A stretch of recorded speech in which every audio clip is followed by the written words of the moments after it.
दोस्तों, आज हम बात करेंगे स्वावलंबन के बारे में। स्वावलंबन यानी कि आत्मनिर्भरता, यानी कि अपने ऊपर निर्भर रहकर प्रत्येक कार्य को करना।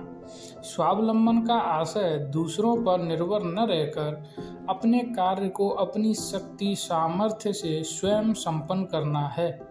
आचार्य चाणक्य उन्नति का मार्ग स्वावलंबन को मानते हुए नीति वाक्य में लिखते हैं कि जो व्यक्ति अपना कार्य स्वयं ईमानदारी, कर्तव्यनिष्ठा और लगन से पूरा करता है, वह सबसे अधिक समृद्धशाली होकर अक्षुण्ण कीर्ति प्राप्त करता है।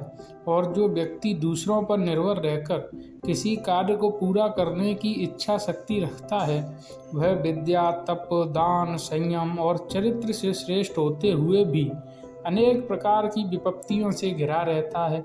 स्वावलंबन जीवन का आधार और प्रगति का प्रथम सोपान है। हमें हर क्षेत्र में स्वावलंबी बनना चाहिए। विशेष रूप से विद्यार्थी जीवन में हम अपने छोटे छोटे कार्यों को स्वयं करने का प्रयत्न करें। घर के कार्यों में माता पिता के सहयोगी बने। विद्यालय में पढ़ाए जा रहे किसी भी विषय के कठिन से कठिन प्रश्नों के हल स्वयं ढूंढने की कोशिश करें। परिश्रम पूर्वक प्राप्त उत्तरों से जो आनंद की अनुभूति होती है, वह किसी संपत्ति से कम नहीं। संसार में अनेक महापुरुष हुए हैं जिन्होंने अपने जीवन को अपने आप श्रेष्ठ बनाया है। अब्राहम लिंकन का जन्म अमेरिका के एक निर्धन परिवार में हुआ था। बाल्यावस्था से ही स्वावलंबी विचारों से युक्त होने के कारण ही वह राष्ट्रपति बने।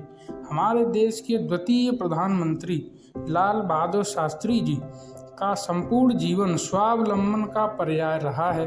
महात्मा गांधी द्वारा स्थापित साबरमती आश्रम में स्वयं गांधी जी से लेकर आश्रम के प्रत्येक व्यक्ति को अपना अपना कार्य स्वयं करना पड़ता था।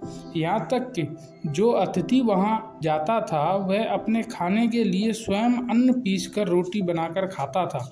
अपना कार्य करने में लज्जा कैसी। रामचरितमानस में गोस्वामी तुलसीदास लिखते हैं, पराधीन सपनेहु सुख नाही, अर्थात अन्य के अधीन रहकर स्वप्न में भी सुख की अनुभूति नहीं की जा सकती है। वास्तविक आनंद की प्राप्ति के लिए तो स्वयं ही आत्मविश्वास के साथ समस्त कार्यों को करना होगा। हमें अपने जीवन को उन्नत बनाने के लिए प्रत्येक क्षेत्र में आत्मनिर्भर बनना चाहिए। यदि सभी व्यक्ति इस प्रकार के आचरण का पालन करें तो उनका जीवन सहनशीलता, सरलता, दया, पवित्रता, सच्चाई की प्रतिमूर्त बन जाएगा। देश व समाज समुन्नत होकर विश्व में गौरव प्राप्त करेगा। इसलिए आत्मनिर्भर बने। धन्यवाद।